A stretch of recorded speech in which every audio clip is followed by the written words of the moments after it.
Begitulah cepatnya hari itu berlalu. Hari berubah menjadi pekan, pekan menjadi bulan, bulan menjadi tahun, tahun menjadi windu, windu berubah menjadi abad. Yang mati hilang, yang dulu hidup kaya, hari ini hanya tinggal kenangan saja. Kemana mereka dulu yang hebat-hebat, bangsawan, para penguasa?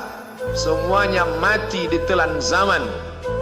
Yang tinggal hanya apakah dia orang paling baik, dicatat dengan tinta emas, atau dia orang paling jahat, dihujat, dicaci dan dimaki. Harimau mati meninggalkan belang, gajah mati meninggalkan gading, manusia mati meninggalkan nama, nama yang baik atau nama yang buruk. Wa tilkal ayyamu nudawiluha bainan nas. Demikianlah hari demi hari kami pergantikan di antara manusia.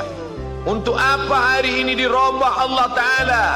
Mengapa hari ini datang silih berganti dan kita ada di dalam zaman itu? Liya'lamallahu alladhina amanu. Allah ingin menguji siapa yang imannya tetap istiqamah, siapa yang masih tetap beriman sampai hari ini. Khatib mengucapkan alhamdulillah, nikmat yang paling besar adalah nikmat istiqamah dalam iman dan Islam. Berapa banyak ketika hari berubah, yang dulunya dia adalah orang baik-baik, hari ini berubah menjadi tidak baik. Yusbihu mu'minan, pada waktu pagi dia beriman, wa yumsi kafiran, petang hari dia berubah menjadi kafir. Maka kita selalu meminta, ya muqallibal qulub, wahai engkau yang membolak-balikkan hati, tsabbit qulubana, kokohkan hati kami, ala dinik, dalam agamamu, wa ala ta'atik, dalam ketaatan kepadamu. Berapa banyak yang dulu susah melarat, miskin, untuk sesuap nasi pun sulit, tapi begitu dilapangkan Allah rezekinya, tidak menjadi hamba yang bersyukur. Dia lalai, dia sangka itu karena jerih payahnya, dia kufur nikmat Allah Subhanahu wa ta'ala. Tapi siang hari ini, alhamdulillah, ada hamba yang disehatkan Allah, dia tetap bersyukur. Ada hamba yang ditingkatkan Allah rezekinya, dia tetap bersyukur. Ada hamba yang dinaikkan Allah kuasanya, dia tetap bersyukur. La in syakartum, kalau kamu syukuri nikmat itu, la azidannakum, pasti akan kutambah. Wala in kafartum, tapi ingat, kalau kamu kufur, kamu ingkar, inna azabi lasyadid, azabku amat sangat hebat, amat sangat dahsyat, amat sangat mengerikan. Berapa banyak orang di masa lalu mati dalam azab Allah Subhanahu wa ta'ala. Tapi itulah manusia, diambil dari kata nasya, lupa. Dia tidak pernah ingat apa yang pernah ditimpakan Allah kepada kaum-kaum sebelumnya. Wa ila samud akhahum salihah, kepada kaum Samud diutus Nabi Saleh. Mana mereka sekarang? Punah, musnah, tidak ada lagi di atas muka bumi Allah. Wa ila Madyan akhahum Syuaiba, kepada kaum Madian diutus Nabi Syuaib. Mana mereka sekarang? Punah, musnah, tidak ada jejaknya di atas muka bumi. Wa ila Adin akhahum Huda, kepada kaum Ad diutus Nabi Hud. Tidak satu pun ada di atas muka bumi. Tapi orang tetap juga angkuh dan sombong. Memang itulah manusia yang berada di atas muka bumi Allah Subhanahu wa ta'ala. Maka orang-orang yang baik tidak pernah berhenti mengajak kepada kebaikan. Umat ini dikatakan baik bukan karena banyak ibadahnya. Umat ini dikatakan baik bukan karena dia pergi bolak-balik ke kota Makkah Al-Mukarramah untuk haji dan umrah. Allah puji umat ini, kuntum khaira ummah, kalian umat terbaik. Kapan? Bila umat ini disebut umat terbaik? Ta'muruna bil ma'ruf, ketika engkau sanggup mengingatkan saudaramu dalam kebaikan. Pagi ingatkan tentang siang, siang ingatkan tentang petang, petang ingatkan tentang malam, malam ingatkan bahwa esok pagi kita tetap berbuat baik.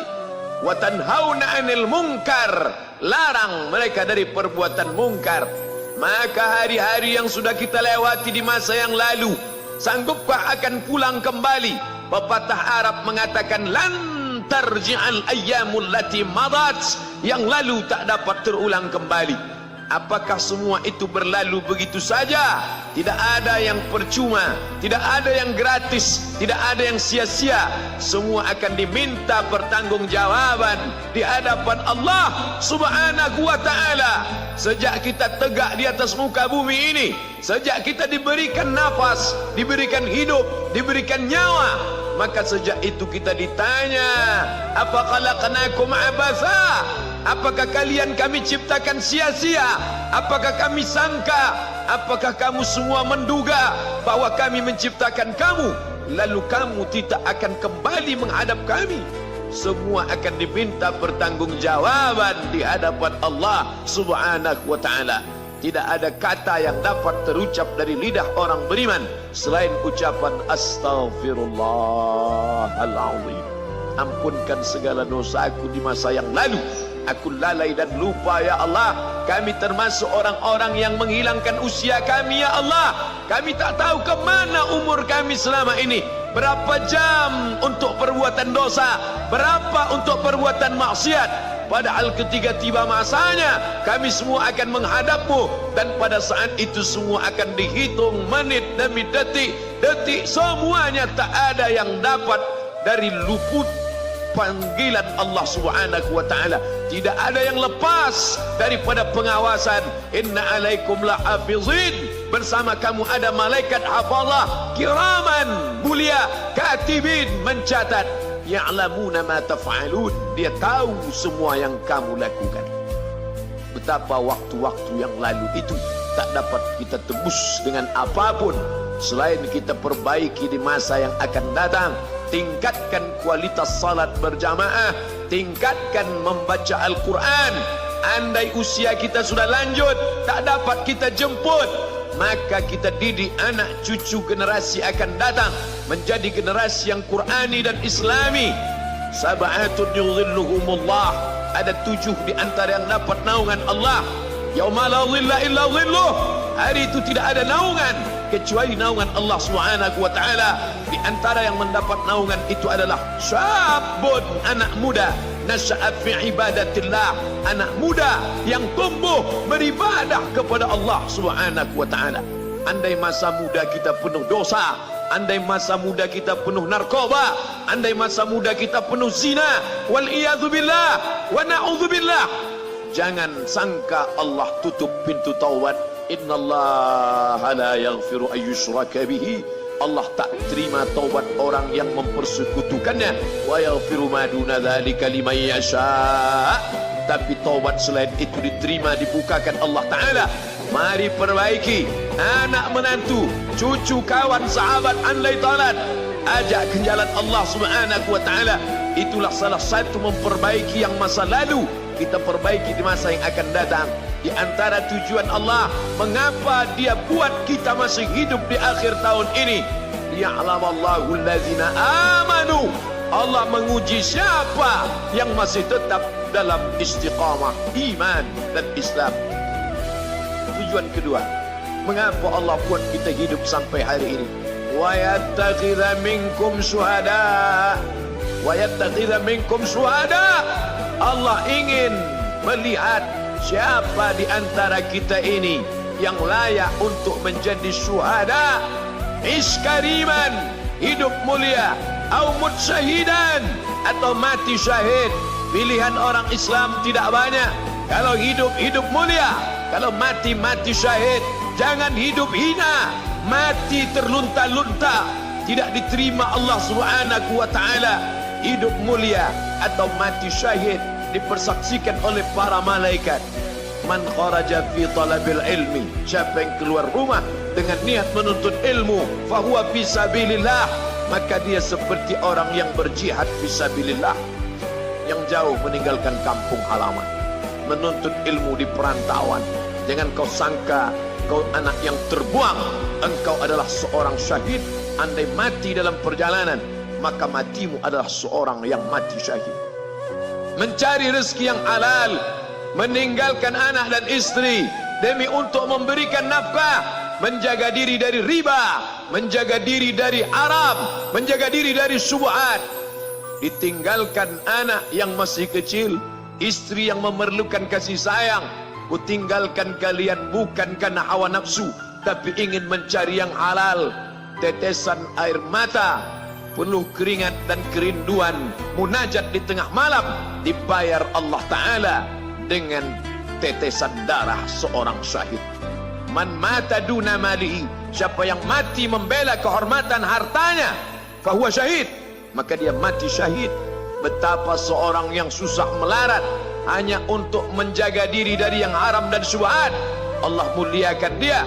Inna akramakum indallah, yang paling mulia di antara kamu di sisi Allah, atqakum, yang paling takut kepada Allah. Ramai kita di rumah Allah ini, yang paling kaya kah yang paling mulia? Tidak. Yang paling ganteng dan paling hebat kuasanya kah yang paling mulia? Bukan. Yang paling berilmu, buya, kiai, ulama, apakah dia yang paling mulia? Tidak ada jaminan. Tapi yang paling takut kepada Allah Subhanahu wa ta'ala, takut terjerumus dalam riba, takut terjerumus dalam syubhat, takut makan haram, sehingga dia biarkan dirinya dalam kesusahan, susah dalam pandangan manusia, melarat dalam pandangan orang kaya, tapi hidup mulia dalam pandangan Allah, para malaikat, nabi dan rasul. Hari ini orang itu dikatakan bodoh, hari ini dia dikatakan goblok, hari ini dia dikatakan kamu tolol sekali. Mengapa tidak kamu pakai kekuasaanmu? Mengapa tidak kamu pakai kesempatan? Hidup hanya sekali, pakailah sesuka hati. Tapi dia takut kepada Allah Subhanahu wa ta'ala. Pagi dan petang dia katakan, Allahumma ajirna minan nar, Allahumma ajirna minan nar, Allahumma ajirna minan nar. Selamatkan kami, aku, istriku, anakku, keluargaku dari api neraka ya Allah.